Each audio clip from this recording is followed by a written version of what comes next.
よし食べよう。まずコーヒーから。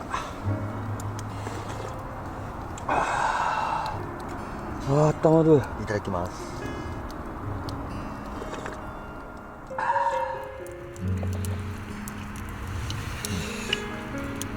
よし。ハムバーグ。ハムバーグと命名これ。うまっ。うん。それはそうだな。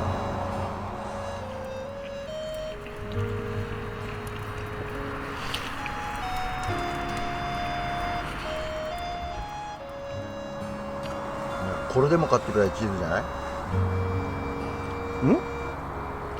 これでもかってぐらいチーズだよ。うん。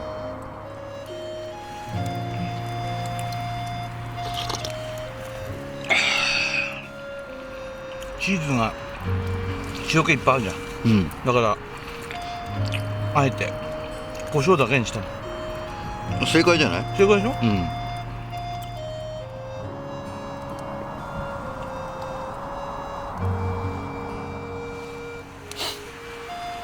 コーヒーおかわりありがまだ。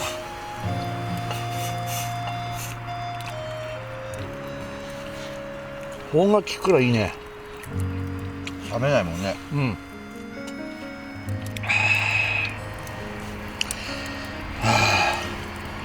うまかった。これだいぶ良くなってきたよ。コーヒー美味しいね。いつものコーヒーだよね。そうだよ。ネルドリップ式コーヒーってやつ。ネルドリップ式？うん。の変形版。変形版。